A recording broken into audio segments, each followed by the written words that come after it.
me da muchísima alegría ver que podamos llenar la sala. Bueno, pues muy buenas tardes. Nos encontramos en Cepamic, este centro donde hay tanta abundancia de lo bueno. Abundancia de lo bueno porque cuando pasé a la sala que están ellos, veía sus carros, veía sus caras, y yo decía, Dios está aquí con nosotros. Y sigue estando. Y va a estar con nosotros una vez más. Miren, esto es un acto muy sencillo.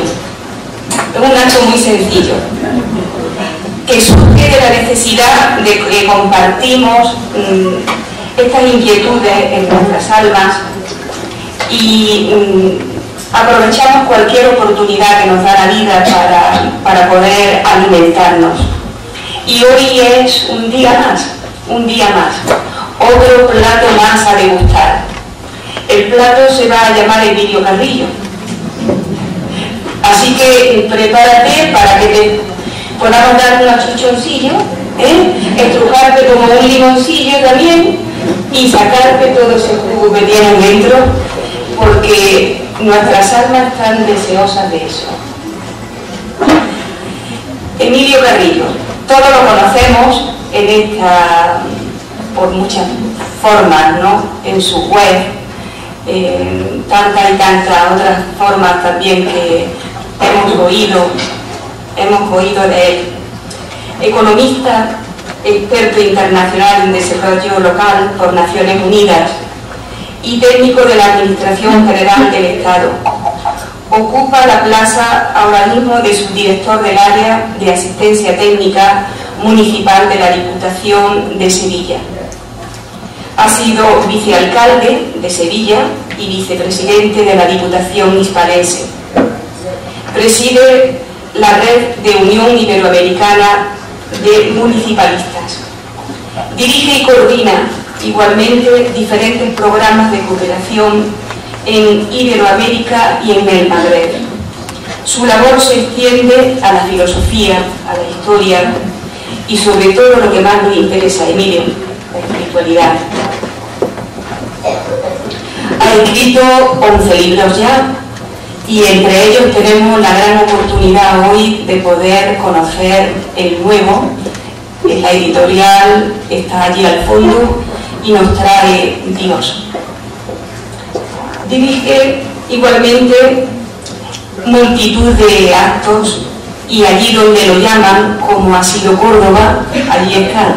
Mañana en Jaén y pasado yo ya no quiero ni preguntar, en Granada. Así que el muchacho está bien enfocado. Emilio Carrillo es un gran humanista, es un místico, y yo lo defino como un profeta de la era de Acuario. A mí me gustaría que viniese muchos como tú.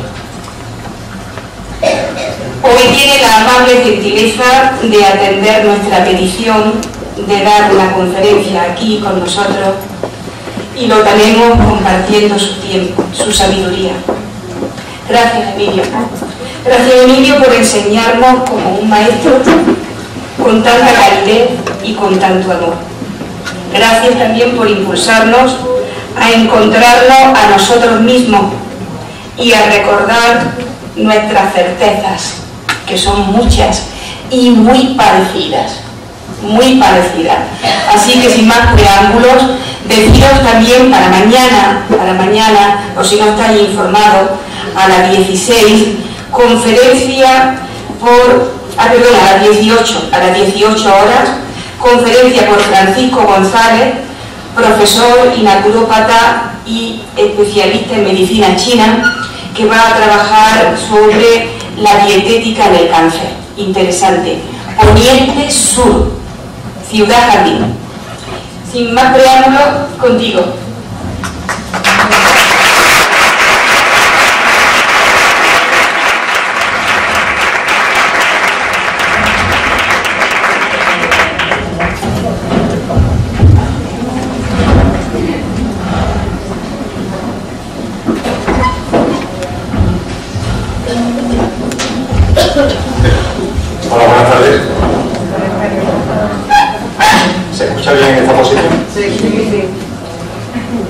gracias por las palabras de presentación, llenas de cariño.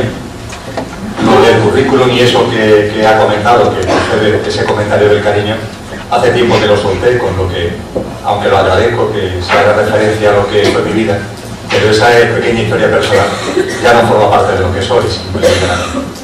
Como todos vosotros y vosotras, estamos en evolución continua y permanente, y comprendo que han sido ciclos de mi vida que me han ayudado a recordar, como muy bien has dicho, pero una vez que se recuerda ese tipo de cosas, ese tipo de experiencias, pues agradeciéndolas con el corazón se dice adiós con amor, porque uno se transforma en una cosa totalmente distinta, que no tiene nada que ver con el yo físico, mental y emocional con el que nos estamos identificando. Nos damos cuenta de que somos mucho más que ese yo físico, mental y emocional, y a partir de ahí comienza una vida distinta. Muchas gracias por tus palabras, muchas gracias por la invitación, a los que habéis tomado la molestia de organizar este encuentro, y como también se ha apuntado como telón de fondo del mismo, es la divulgación de los contenidos de un texto, que es el último que surgió de mi corazón, que tiene como título Dios. Quiero aprovechar para decir que la editorial, mi buen amigo Javier y Laura, han tenido la deferencia espectacular de acompañarme donde voy. Y de verdad que no es sencillo acompañarme donde voy, porque voy a muchos sitios. Y en particular desde el 12 de septiembre, un fin de semana sí y otro fin de semana no, entendiendo por fin de semana jueves, viernes, sábado y domingo, pues estoy viajando por toda España para compartir lo que esta tarde voy a compartir con vosotras y con vosotros. Y conste además que lo hago siendo una persona normal, es decir, yo trabajo por la mañana como todo el mundo, en una plaza de técnico de la administración desde hace muchos años y desarrollo mi actividad laboral normal y corriente. Lo que sí hago es que en las vacaciones de verano cojo pocas vacaciones y lo que aprovecho los días de vacaciones para irlo cogiendo durante el año para permitirme estar en encuentros como el que estamos desarrollando aquí esta tarde. Y Javier lo que me está acompañando desde la editorial, y es importante tener en cuenta que los ingresos que sostienen del libro, todo ello va dirigido a actividades de índole social y benéfica. En concreto, por parte de la editorial, todo lo que se consigue por la venta del libro va dirigido a la financiación de un proyecto que es la puesta en marcha de una casa de acogida y de silencio en el Camino de Santiago, en la localidad gallega de Oporto, cerca del monasterio de Samos. Y lo que a mí me corresponde como autor va dirigido a la obra social de una fundación andaluza, que es la Fundación Andaluza Nuevo Mundo. Por tanto, con el libro, ni la editorial, ni yo mismo perseguimos ningún fin de lucro, sino que el libro es simplemente un instrumento de divulgación de lo que también estoy haciendo a través de charlas y encuentros como el que desarrollo. Sí es importante quizás precisar que el libro surge del silencio. Lo apuntaba antes y quiero ahora enfatizarlo. Yo sé que cuando digo esto la gente me dice, bueno, ¿cómo es posible que un libro salga del silencio? Pues sí, las cosas más bellas salen del silencio. Las cosas más hermosas de nosotros mismos surgen del encuentro interior, de la introspección, de la quietud. Ahí es donde aflora realmente lo que somos. Ahí es donde aflora la sabiduría innata que todos tenemos. Ahí es donde aflora el recuerdo de lo que realmente somos. Y este libro surgió de un periodo de silencio que fue especialmente largo. Se discurrió desde el 10 de diciembre aproximadamente del año pasado hasta finales de abril, principios de mayo. Fueron 5 meses de silencio, fueron 5 meses de introspección. Así lo sentí, muy unido a lo que fue aquel proceso del solsticio de invierno del 2012 y el equinoccio de primavera de este año 2013, y sentí que eran meses, semanas, para estar en encuentro interior. No di charlas, no viajé, y lo que hice fue meditar mucho, guardar mucho silencio y guardar mucho recogimiento. Por cierto, aprovecho para comentar qué es lo que voy a hacer la semana que viene. Estas charlas de hoy en Córdoba, mañana en Linares, Jaén, y el sábado en Granada, y una última que comparto el próximo jueves, día 5 de diciembre en Sevilla, son ya el cierre del ciclo 2013 y volveré al silencio. En este caso lo que mi corazón me indica que será un silencio de unos 2 meses aproximadamente, y volveré a lo mismo, volveré otra vez al recogimiento, volveré otra vez al encuentro interior. Y de ese recogimiento y de ese encuentro interior surgió el libro Dios. Y lo que quizás me han planteado en muchos sitios es, bueno, ¿y por qué Dios? Es un tema que así, como a mí me gusta decir, sin edulcorante, a bote pronto, se habla poco de él. Porque hablando de temas concienciales, de temas espirituales, compartimos muchas cosas, muchísimas. Pero curiosamente, acerca de Dios, no se suele hablar mucho. Nota pie de página. Cuando hablo de Dios, que cada cual lo llame como le dé la gana. Dios, fuente, energía cósmica, arquitecto universal, Alá, Padre, Madre Divina, de cada cual es el nombre que considero oportuno. El nombre es lo de menos, porque de hecho, como telón de fondo de lo que voy a compartir, es Dios, de hecho no tiene nombre, es innombrable. Y siendo lo innombrable, a su vez es todo lo nombrado. Espectacularmente es así. Que cada cual lo llame, por tanto, como considere oportuno y como entienda desde su corazón. Pero lo cierto es que acerca de Dios se suele hablar poco. Y hoy Dios va a estar aquí, va a estar continuamente como hilo conductor de mis palabras. Y también quiero señalar que lo que sentí en esos meses de silencio es que la significación y la importancia de centrarnos en Dios obedece a que acerca de Dios la humanidad viene sintiendo y hablando desde su origen. Nos podemos remontar a cualquier cultura, presente o pasada, y siempre, siempre la divinidad, con un envoltorio con otro, con una definición o con otra, siempre ha estado presente. Siempre el ser humano ha sentido la presencia de lo divino, la presencia de la divinidad. Incluso cuando lo sentían encarnado en el Sol, en nuestro Padre Sol, también ahí estaba presente la idea de la divinidad. Y ha venido acompañándonos en todo nuestro trayecto evolutivo como seres humanos.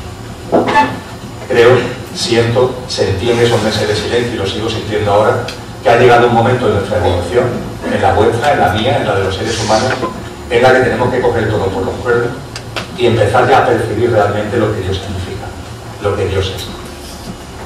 Y esa percepción de la divinidad, cuando se interioriza, cuando se abren los ojos, realmente propicia un salto evolutivo. Un salto evolutivo que por otra parte es el que está dando la humanidad. Por eso precisamente, como estamos dando un salto evolutivo, es el momento de empezar a retomar lo que Dios significa y situar a Dios en lo real, no en la ficción, no en la ilusión que hemos vivido hasta ahora, sino en lo real y lo que Dios significa realmente. Para ello, sin duda ninguna, voy a utilizar mucho, también se ha utilizado la expresión en la presentación, a los místicos y místicas, porque los místicos y místicas de todos los tiempos han tenido una percepción de la divinidad distinta a la de la mayoría de la gente. Sean místicos cristianos, sean místicos musulmanes, sean místicos de otras culturas espirituales, no han acercado a una visión de lo divino diferente a la que se ha compartido comúnmente. Esa visión de la divinidad es muy fácil de percatarse de ella, por ejemplo, en los místicos españoles. Los que seguís mis vídeos sabéis que tengo un místico favorito, un místico preferido, que es San Juan de la Cruz. Leyendo a San Juan de la Cruz, leyendo a Juan de Yepes, es muy fácil percibir la divinidad que Juan de Yepes siente, y esa divinidad que San Juan de la Cruz siente es la divinidad que late también en mi interior, y es la que late en todos nosotros, con independencia de que, por autolimitaciones mentales, por inercias, aún muchas personas sigan teniendo la percepción de la divinidad como algo distinto que no casa con lo que esos místicos nos han negado. Dicho a bote pronto y sin anestesia, lo que nos han dicho los místicos es que Dios es yo. Entender, cuando digo yo, es cada uno de vosotros y todos. Que legítimamente, y dicho medio en broma, uno se puede mirar al espejo y decir, Dios es yo.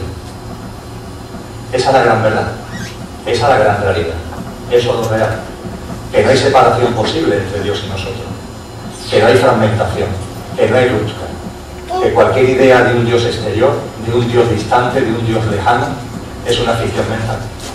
Lo que nos han trasladado estos místicos y místicas es el convencimiento pleno, el discernimiento absoluto que se alcanza no por la razón sino por el corazón, el discernimiento absoluto de que Dios es yo, de que Dios es tú, de que Dios es todo y de que Dios es todo.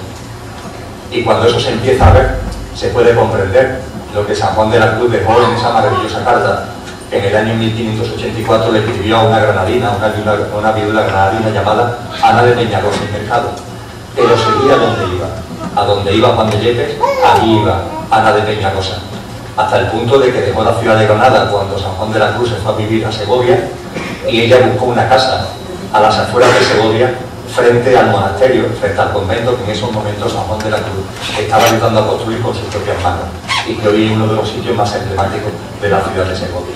Allí estaba también Ana de Peñalosa y Mercado, y para ella Juan de Yepes escribió una carta explicándole parte de lo que era su obra lírica, lo que era su obra en poesía, para que la entendiera mejor.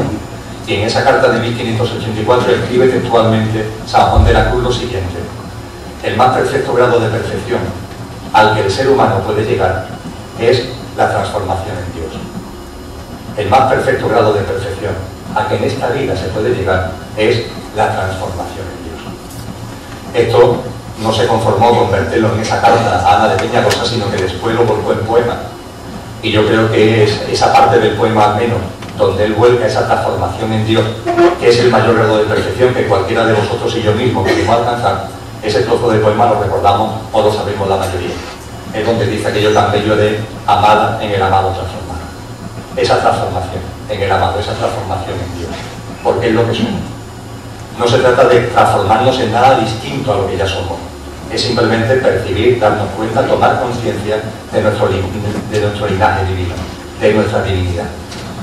San Juan de la Cruz, en otro de sus poemas, incluso nos llega a decir cómo se puede alcanzar esta perfección de la divinidad en nosotros mismos, cómo se puede alcanzar esa transformación en la divinidad que realmente somos. Y lo dice de una forma muy sencilla, dice lo siguiente: y si lo queréis oír, consiste esta suma ciencia en un subido sentir de la divinidad esencia, en un subido sentir de la divinidad esencia. Pues bien, modestamente, a lo que os invito en la tarde de hoy es a que hagamos eso, a que nos metamos con unos berenjenales que están en el corazón, que no están en la mente, que nos permitan subir nuestra divinidad esencia, que hagamos ese acto de voluntad para que la divinidad esencia que todos tenemos suba, se manifieste, se exprese, y a partir, además de ahí, nos demos cuenta de que cuando se tiene una idea del Dios exterior, que es lo que hasta ahora la humanidad ha tenido mayoritariamente, cuando se percibe a Dios como algo roto, fragmentado, separado de nosotros, cuando se habla de Dios se habla de teología, y la teología es teórica. No digo que sea estéril, pero es teórica. En cambio, cuando se percibe que Dios es cada uno de nosotros, hablar de Dios no es teología, ni es teoría, sino que se convierte en algo extremadamente práctico, que afecta a nuestra vida diaria, pero que afecta a nuestra vida diaria en cada instante de nuestra vida, no de vez en cuando, sino en cada instante.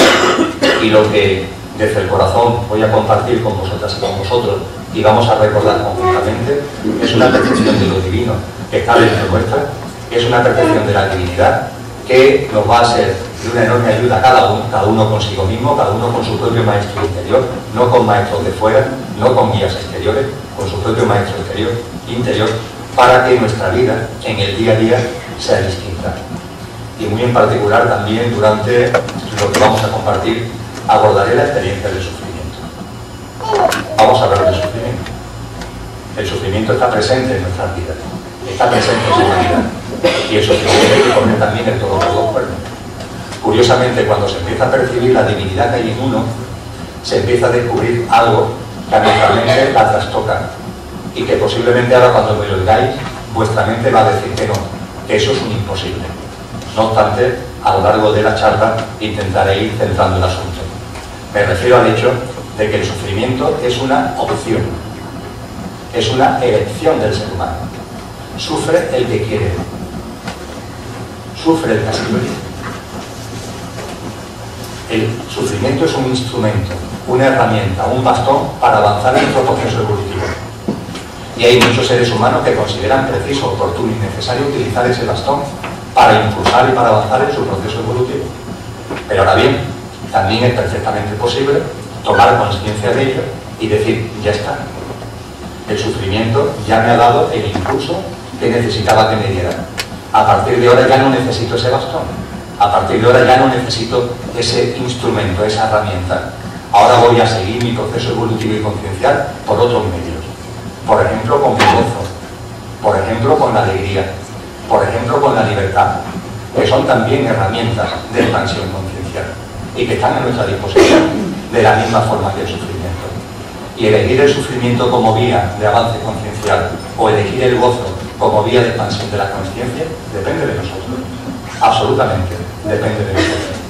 Ha habido hombres y mujeres en el presente y en el pasado que esto nos lo han mostrado, que esto nos lo han enseñado. Y también sobre cosas como esta me centraré en el rato que estaremos juntos. Por cierto, que se me olvidó preguntar hasta qué hora disponemos. ¿No nos echan? Intentaré que como para aquellos de vosotras y de vosotros que lógicamente tenéis otras cosas, intentaré cada 9 esté concluida por completo la lección. También os invito a que olvidemos el tiempo. Yo necesito una referencia de tiempo porque me conozco. Y ha habido ocasiones, aunque pueda parecer mentira, de que en determinados foros nos han dado la 1 de la mañana. Y no nos vamos, no sé qué pasa que no nos vamos.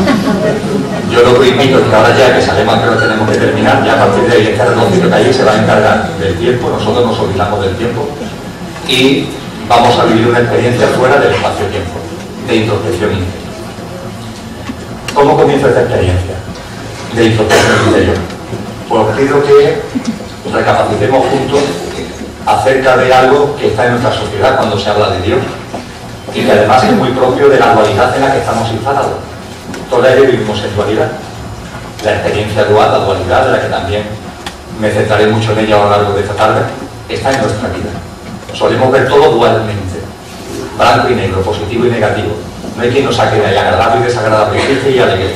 Estamos permanentemente en ese juego, en esa partida de tenis, en ese juego de ping-pong. Pues bien, con relación a Dios también esto se pone de manifiesto cuando la gente se suele identificar como creyente o como no creyente. En cuanto que se saca el tema Dios sobre la mesa, inmediatamente sale el que se autodeclara creyente y el que se autodeclara no creyente. Y es un juego divertido, ¿verdad? Como todo lo que tiene que ver con la dualidad, es muy divertido. Porque claro, la tesis y la antítesis, las dualidades, siempre tienen una síntesis. Y lo curioso es que lo real no es la tesis ni la antítesis, sino la síntesis. Siempre lo real es la síntesis. Entre el blanco y el negro siempre hay algo por medio. Y ese algo por medio es lo real. Ni el blanco es cierto, ni el negro es real. Ni el blanco ni el negro son reales. Sino algo que está en medio de los dos y que incluye a los dos, curiosamente. Cuando la gente se suele declarar creyente y no creyente, yo os invito a que nos percatemos de que no hay diferencia entre ellos. Que no hay diferencia alguna entre el que se declara creyente y la persona que se declara no creyente. De vamos a ver, niño, no. Claro que hay diferencias. El creyente cree en la existencia de Dios y por eso practica un credo religioso, una fe. Y el no creyente no cree en la existencia de Dios y no practica un credo. Por tanto, ¿cómo que no hay diferencias? Claro que las hay. Pues no. La diferencia es superficial, porque realmente entre el creyente y el no creyente hay un nexo de unión que los unifica, que los une, que hace que sean lo mismo. Y lo que unifica y hace que sean lo mismo al creyente y al no creyente es que tienen la misma visión de Dios. La misma visión de Dios. La visión de un Dios exterior. El creyente cree en el Dios exterior y por eso practica un credo religioso asociado a ese Dios en el que cree. El no creyente no cree en el Dios exterior y por eso no practica un credo. Pero ambos parten de la misma base. La visión, la percepción de que Dios es algo exterior. Con relación a los creyentes, creo que no hace falta que me extienda mucho. Es bastante evidente que muchas personas, y por supuesto con amor y el mayor respeto hacia ellos y hacia ellos, muchas personas se declaran creyentes y creen en un Dios que está por allí. Un Dios que nos vigila o que nos ama, que nos premia o que nos castiga desde la distancia, desde la lejanía, que nos observa desde esa lejanía. No sé, en el cielo, en otro plano, en otra dimensión, un ser, una entidad que anda por ahí y que desde allí nos está mirando y ya os digo, nos ama, nos premia, nos castiga, pero que anda por allí. El creyente suele tener esa visión del Dios exterior y el no creyente le pasa exactamente lo mismo. También tiene esa misma visión del Dios exterior. Lo que ocurre es que no cree que eso existe, pero ve a Dios así. Como anécdota, que a mí me gusta compartir, porque es muy divertida, es la anécdota que aconteció tras el hecho del primer ser humano que salió al espacio exterior en una nave terrestre, que fue un cosmonauta soviético a principios de los años 60 llamado Yuri Gagarin, y que a bordo de la nave Vostok salió al límite de lo que es la Tierra y en conexión ya con el espacio exterior. fue el primer ser humano que vivió esa experiencia a bordo de una nave terrestre.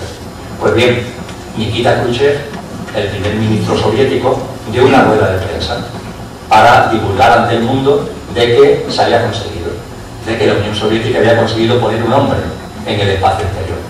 Y en esa rueda de prensa, Nikita Khrushchev no se resistió a contar lo que, según él, fue lo primero que Yuri Gagarin dijo una vez que estaba fuera, una vez que estaba en el espacio exterior. ¿Sabéis, según Khrushchev, lo que Gagarin dijo? Ya estoy aquí. Se entiende que en el espacio exterior. Ya estoy aquí. Y no veo a Dios por ninguna parte. El régimen soviético se declaraba ateo. Y esto era la demostración, la prueba del 9 de la inexistencia de Dios. Que ya se estaba en el espacio exterior y que Dios no estaba por ninguna parte. Fijaros, no creyentes, pero esos no creyentes, la visión que tienen de Dios, o lo que esperan en caso de que Dios existiera, es que andara, no sé, por ahí, ¿no? Por el espacio, entre la Luna y Marte, o entre Marte y Venus, o entre Venus, Mercurio y el Sol, no sé, por ahí, por ahí. Porque ambos, creyentes y no creyentes, suelen tener esa misma percepción, la percepción de un Dios que está allí.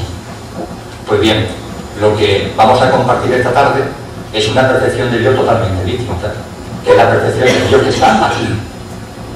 Pero cuando digo aquí, me estoy señalando a mí, pero a su vez estoy señalando a vosotras y a vosotros, y a todos y todas.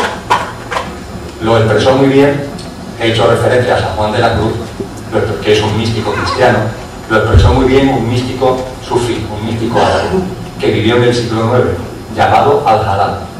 Al-Halal, en el potro de martirio, el verdugo, cuando lo estaba martirizando, porque iba por ahí proclamando precisamente lo que yo voy también a compartir, lo que estoy compartiendo esta tarde, de que Dios no está fuera, de que Dios no está separado de nosotros.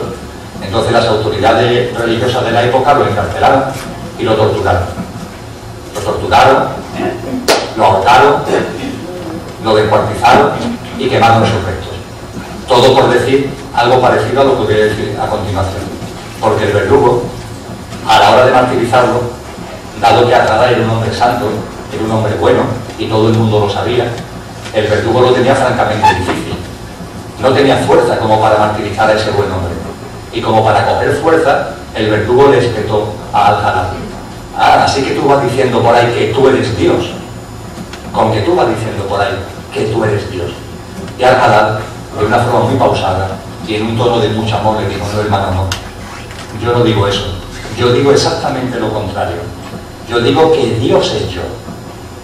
Que Dios es yo. Y no se conformó con decirle eso, sino que dijo: Dios es yo.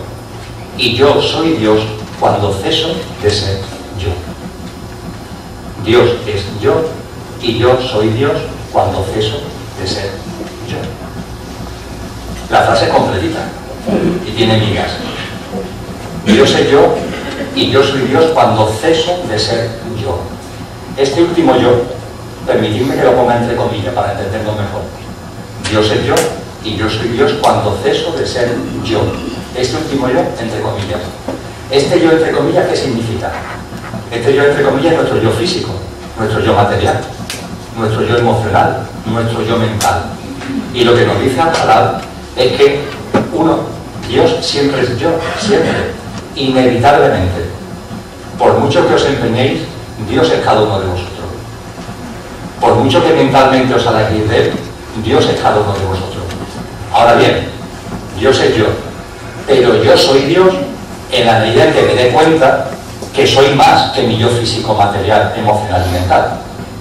Claro, si yo me identifico conscientemente, en libre albedrío, voluntariamente me identifico con mi componente material, físico, emocional y mental, sin darme cuenta de mis otros componentes, entonces no hay una reciprocidad. Dios es yo, pero yo me estoy desconectando de mi divinidad porque me estoy identificando en exclusiva con mi componente físico, mental y emocional.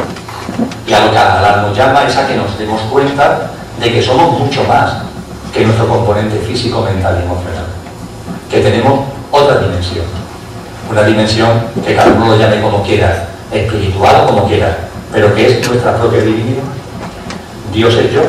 Y yo soy Dios cuando dejo de identificarme en exclusiva con mi yo físico, mental y emocional y me doy cuenta y percibo que soy mucho más. A modo de ejemplo, a mí me gusta decir que no somos el coche, sino que somos el conductor.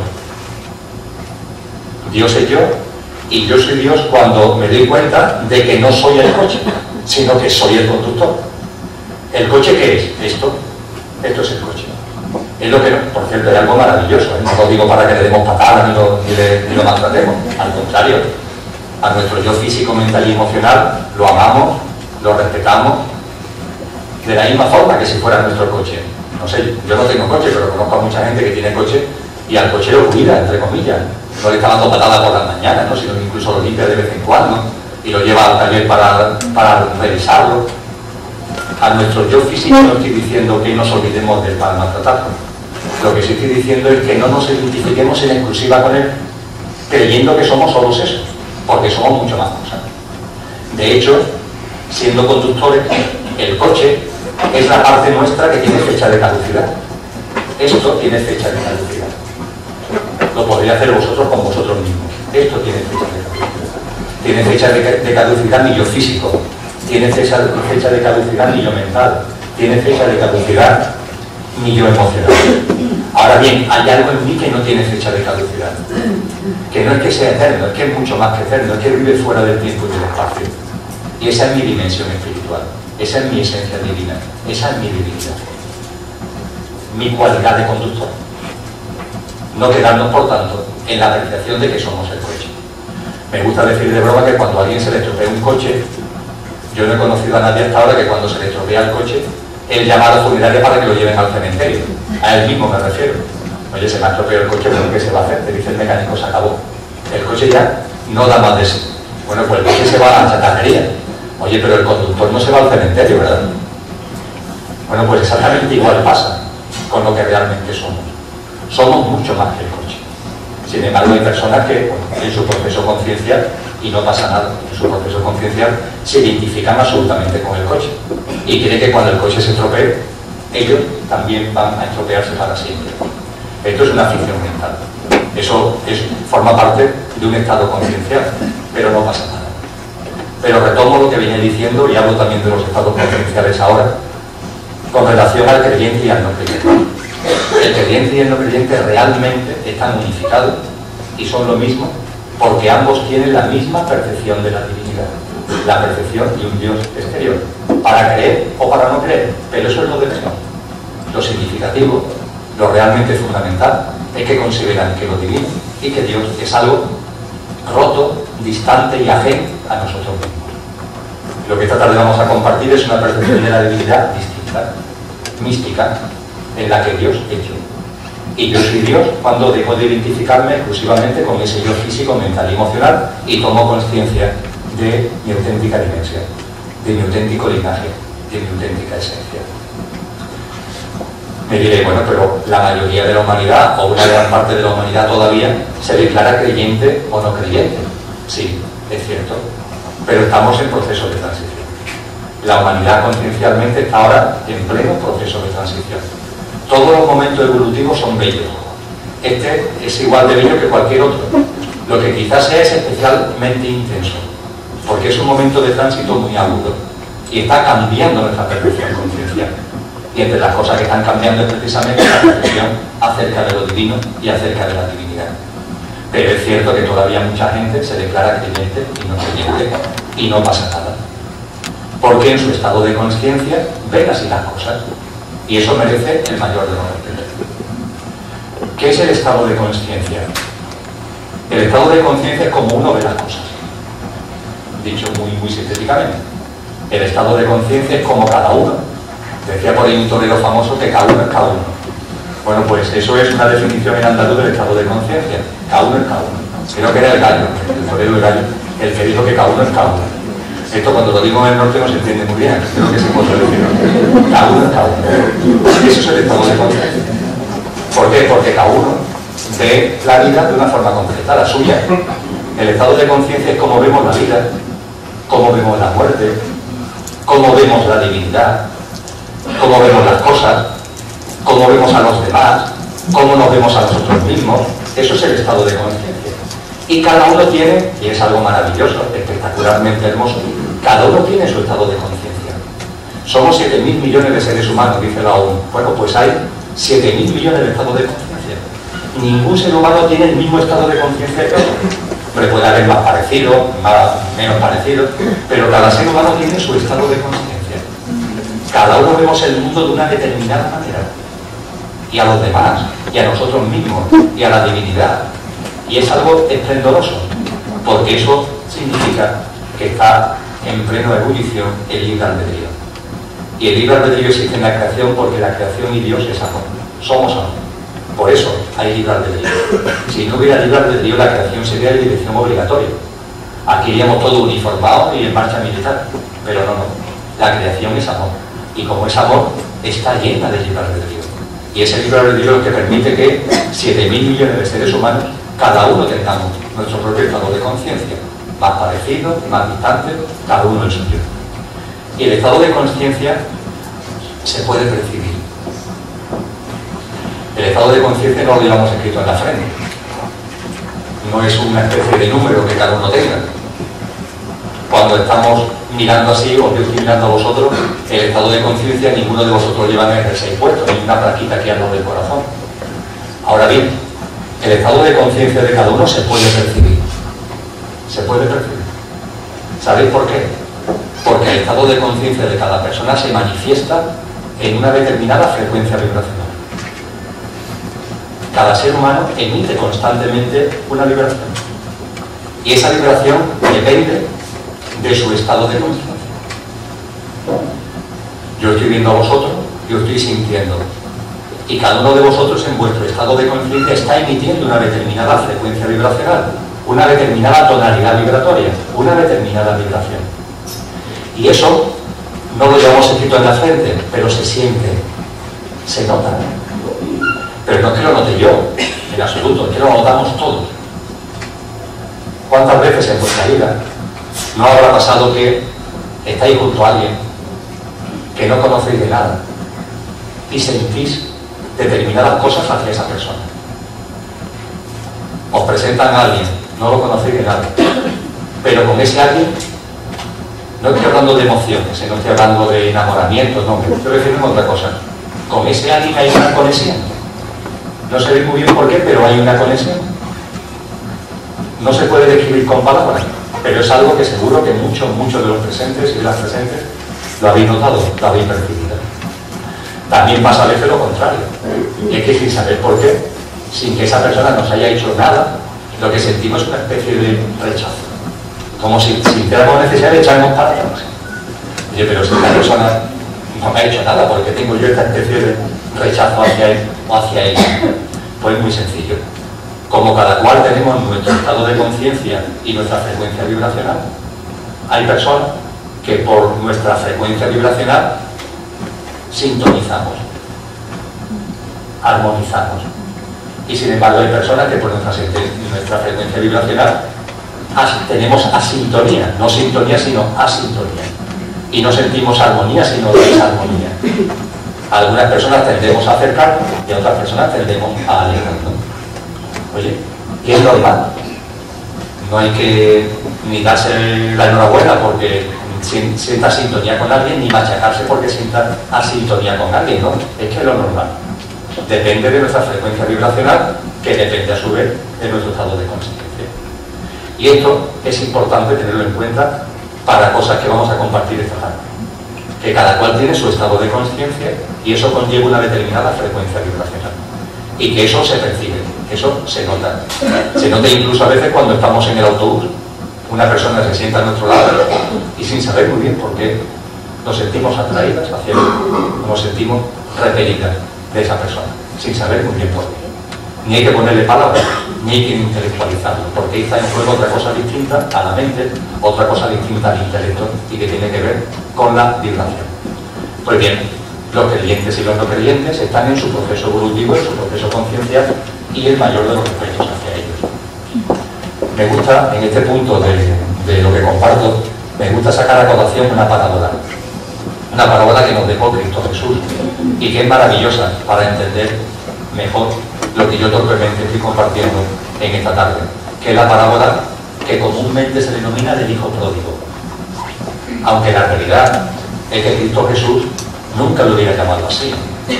Porque esta parábola no está hecha para que nos identifiquemos con el hijo pródigo, que es lo que suele pasar, la leemos y nos solemos identificar con el hijo pródigo. Pero la parábola no está concebida, formulada para eso. La parábola está concebida y formulada por Cristo Jesús para que nos identifiquemos, ¿sabéis con quién? Con el Padre. Con el Padre. Me explico. En la parábola hay tres personajes. El Padre, que tal como lo describe la parábola, es un señor que posee propiedades. Y ese padre tiene dos hijos, uno mayor y otro menor. En un momento concreto, el hijo menor le dice: Padre, quiero vivir mi vida. Bueno, la palabra no lo dice así, pero en fin, es lo que dice. Quiero vivir mi vida. Dame mi parte de la herencia, que me voy a buscar mi bienestar, que me voy a disfrutar de la vida. Curiosamente, el padre, permitidme que lo llame padre-madre, el padre-madre, no le dice que no, ni le pone reparos, ni objeciones, sino que le dice: hijo, ahí tiene tu parte de la herencia. Y el hijo se separa del padre-madre, se va. El hijo se separa voluntariamente del padre, se aleja de la casa y se va a buscar el bienestar, se va a vivir experiencias. Y el padre lo acepta con amor. El otro hermano se queda con el padre. El hermano mayor no se va, sino que se queda. De tal forma que el hermano menor se convierte en el hijo pródigo y el hermano mayor se queda con el padre. Bien, la parábola nos dice a continuación qué es lo que le pasa al hermano menor, buscando el bienestar, buscando la satisfacción, viviendo experiencias. ¿Qué es lo que le pasa? Lo que compartiremos dentro de un ratito. Esa vía, ese camino, la búsqueda del bienestar, solo tiene un destino posible, que es el sufrimiento. No tiene otro destino posible. Cuando estemos por la vida buscando el bienestar, cuando estemos por la vida buscando experiencias que nos reporten satisfacción, que es lo que hace el hijo pródigo, inevitablemente sucederá lo que la parábola nos dice que sucede: sufrimiento. Mucho, mucho sufrimiento. Tanto sufrimiento que el hijo pródigo en un momento concreto toma una decisión que tuvo que ser muy dura, que es volver. Darse cuenta, tomar conciencia de que ese no es el camino y volver al hogar, volver a casa. Permitidme que vuelva a jalar. Dios es yo y yo soy Dios cuando ceso de ser yo. El hijo pródigo se había empeñado en ser yo, entre comillas. Se había empeñado en identificarse con el yo físico, mental y emocional, buscando el bienestar, la satisfacción, en los placeres de la vida, que le reporte esa identificación con el yo físico. Pero eso conduce al sufrimiento. Y hay un momento concreto en el que el hijo pródigo, si Alcalá nos dice Dios es yo y yo soy Dios cuando ceso de ser yo, hay un momento concreto en el que el hijo pródigo comienza el retorno al hogar. Es como un círculo que estaba a media y se empieza a cerrar, claro. Empieza a retornar al hogar. Y el hijo pródigo, que se ha alejado intelectualmente, voluntariamente del padre, comienza la vuelta a su hogar. Y eso sí, se lleva una sorpresa. Y es que cuando vuelva al hogar, el padre, dice textualmente la parábola, lo estaba esperando. El padre-madre lo estaba esperando. Habían pasado yo no sé cuántos años, pero al padre no hay que avisarlo. Estaba en el camino esperando. Siempre, siempre está esperando. Dios es yo. Y yo me puedo alejar de Dios. Pero en el momento en el que tomo conciencia de mi debilidad y vuelvo a casa, ese padre que está en mí siempre está con los brazos abiertos. Siempre está a la espera. En retorno al hogar, siempre se nos recibe con amor. Y es lo que hace el padre. El padre espera al hijo pródigo y lo recibe con los brazos abiertos. Y ambos se fusionan en un abrazo de amor. Y el padre, en ese momento, decide organizar una fiesta para celebrar la vuelta, el regreso al hogar del hijo pródigo, que se ha dado cuenta, que se ha percibido de la realidad y que ha vuelto para unificarse con el padre, para ya vivir plenamente en la morada divina. Y el hijo mayor está junto al padre. Pero la gran pregunta que surge de la parábola vivir junto al Padre significa conocer al Padre. Realmente el hijo mayor, a pesar de vivir con el Padre, realmente conoce al Padre. ¿No será que ese vivir al lado es solo apariencia? Que es algo físico pero que no es real. Porque realmente ese hijo mayor no ha conectado con el Padre, no sabe lo que es el Padre.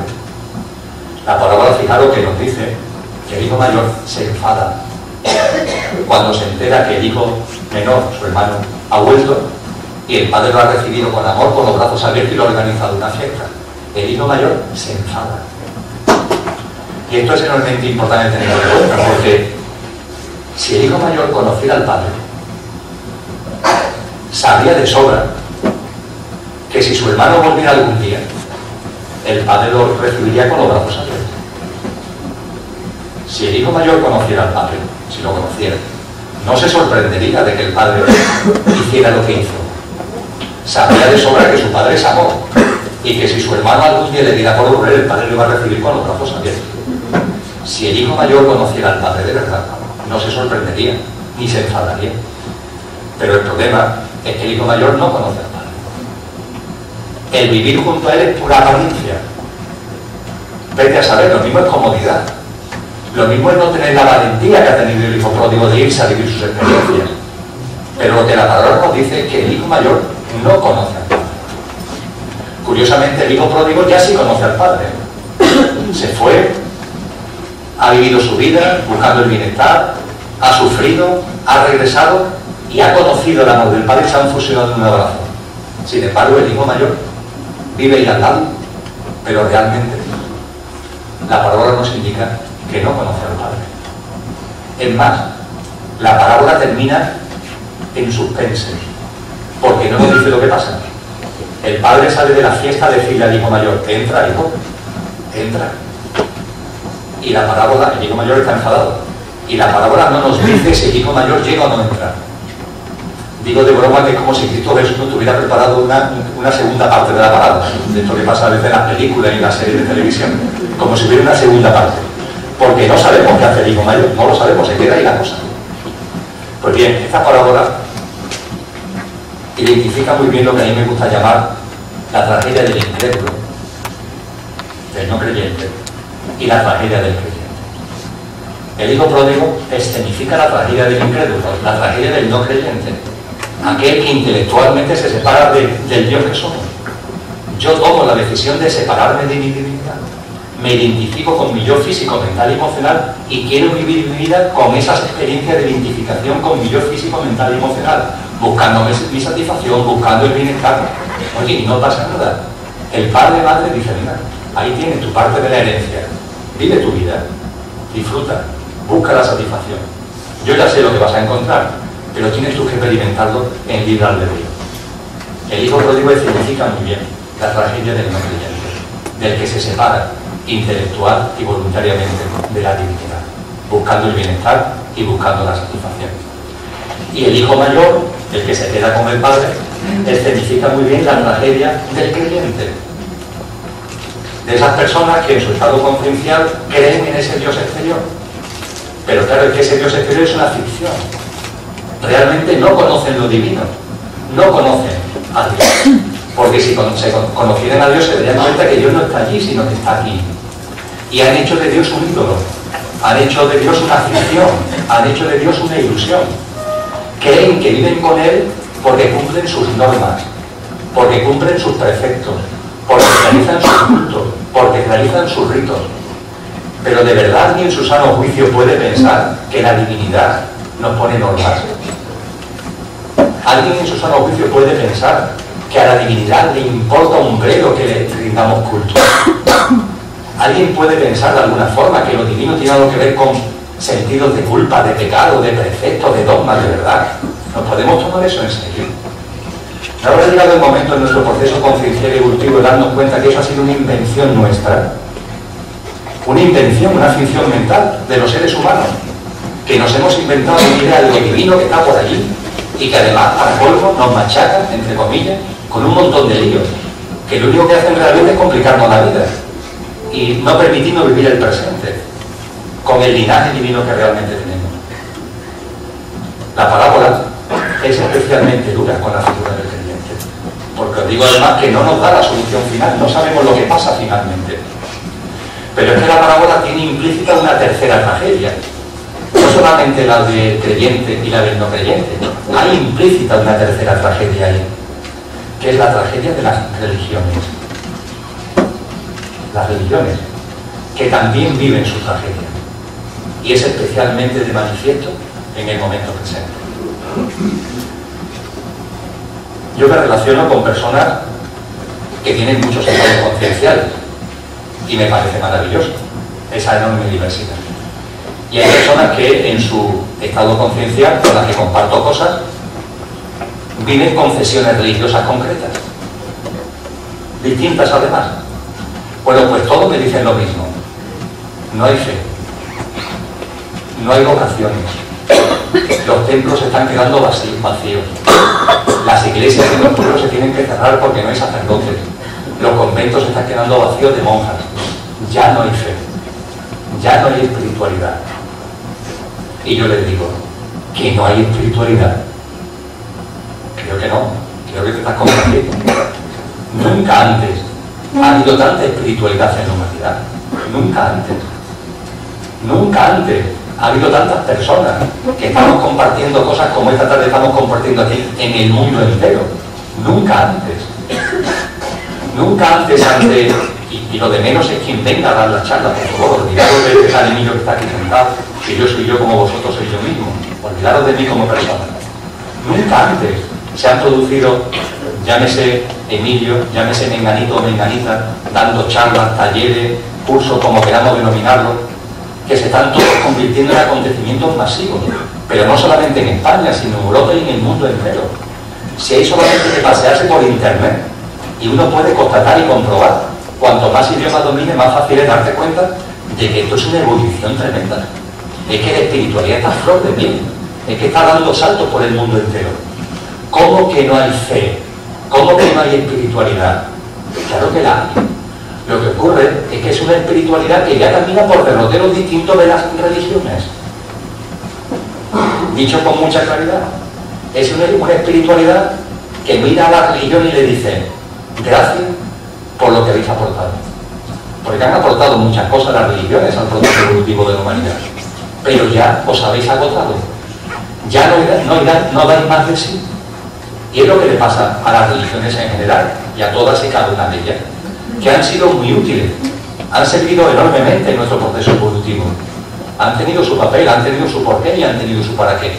Pero ha llegado un momento en vuestro proceso conciencial y en el mío que la espiritualidad que tenemos dentro rompe ya esos moldes.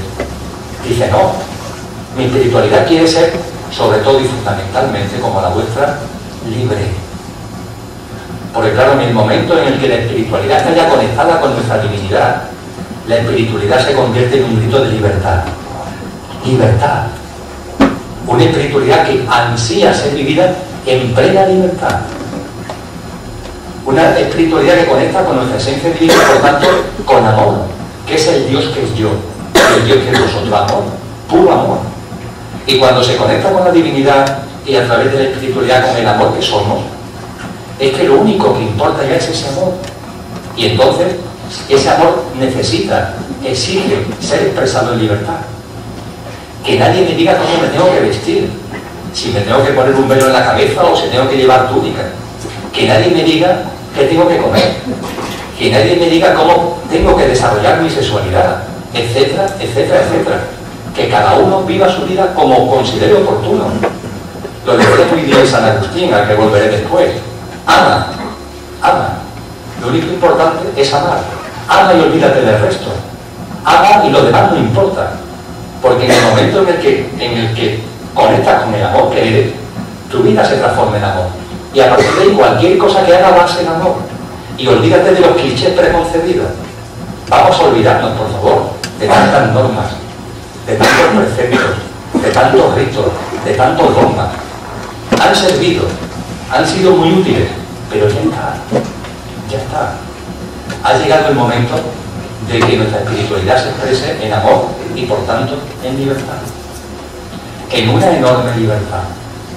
Una libertad que nos tiene que llevar además a quitarnos todas las cargas que llevamos encima. Os decía, y esta es la primera consecuencia, que cuando hablamos de lo divino como Dios exterior, estamos hablando de teoría, de teología. Pero cuando hablamos de la divinidad desde el punto de vista del encuentro con uno mismo, esto tiene consecuencias prácticas enormes. Pues bien, la primera consecuencia práctica es que le digamos adiós a nuestras cargas, a nuestros lastres, a nuestros miedos, a nuestras autolimitaciones mentales. Se acabó. Vamos a decirle adiós. Fijaros, comparto con vosotros algo que es enormemente importante y lo comparto desde el corazón, y no porque no lo sepáis, sino simplemente para que lo recordéis. En vuestra vida no hay errores. Nunca habéis cometido un error. Nunca. Nunca os habéis equivocado. Y por supuesto, nunca habéis pecado. Nunca. Olvidaros de esa carga, de esos lastres que nos echamos a nosotros mismos. Y recordad que nunca habéis cometido un error. Y sé que en este punto, lo veo en las caras de muchos y de muchas, y no, Emilio, ¿cómo que no cometemos errores? Déjame que yo me suba al estrado y tú verás. Mirad. Estamos en el aquí ahora, en el momento presente. Permitidme que ponga el símil de que el momento presente es que estamos en un balcón. En un balconcito. Y desde el balconcito contemplamos nuestra vida entera. Desde que nacemos hasta el momento actual. Eso nos encanta, por cierto. Mirar el pasado nos encanta. Estamos en el balconcito mirando el pasado. Y desde el balconcito decimos, aquí hubo un error. Y aquí hubo otro. Y aquí hubo otro. ¿Cómo Emilio que no he cometido errores? Mira, aquí, aquí y aquí tuve error y además, tremendo. Pues bien, lo que os digo para que lo recordéis es que no, que eso no fueron errores. Todo lo que ocurre en nuestra vida, todo, sin excepción, todas las experiencias, todas las acciones, tienen su porqué y su para qué en clave de nuestro proceso conciencial y evolutivo. Todo, todo, todo tiene su porqué y su para qué para impulsar nuestro proceso conciencial y evolutivo. Es la regla de oro de la vida. Todo tiene su porqué y su para qué, y ese porqué y su para qué no está en relación con nada que no sea nuestro propio proceso conciencial y evolutivo, para impulsarnos, para que se desarrolle nuestro proceso conciencial y evolutivo. Por eso, ahora que tú estás en el balconcito, mirando tu vida y dices, aquí hay un error, y me arrepiento, qué cosa más tremenda, y me arrepiento. Pues fíjate, el del balconcito, fíjate, si no hubieras cometido este error, no estarías en el balconcito. Si no hubieras cometido este error, lo que tú llamas error aquí, si no hubieras cometido este error, no hubieras vivido una serie de experiencias que en el desarrollo del momento presente te han llevado finalmente a estar en el balconcito. De tal forma que si, lo que dice mucha gente, si yo esto lo tuviera que borrar de mi vida, lo borraría. Bueno, pues date cuenta de que si eso lo borrara de tu vida, te caes del balcón. Te caes del balcón. Porque si has subido al balcón es porque ha vivido un proceso. Y cada experiencia de ese proceso ha sido indispensable en el proceso. Eso que tú llamas error no fue un error. Ahí podéis una canción que intento cantarla siempre que se me vino a la cabeza, pero nunca recuerdo la música, y es que esto no fue un error, no hay error. Hay una canción que es insistente en el estribillo, esto no fue un error. Pues no, si alguno lo sabe lo puede cantar, saldrá en el nada de esto fue un error. Nada fue un error. Y es verdad, nada fue un error. Liberado de verdad de esa carga. Liberado de esa carga. En ese momento hicisteis lo que en vuestro proceso conciencial correspondía que hicierais. Ni más ni menos. Lo que en ese momento tocaba en función de vuestro proceso conciencial y evolutivo. Quitaros esa carga de encima. Y agradecer a eso que consideráis que fue un error y que queréis borrado de vuestra vida y que estáis arrepentidos, considerad una bendición. Una bendición que os llegó, porque os ha servido enormemente para vuestra evolución, para vuestro proceso conciencial y evolutivo.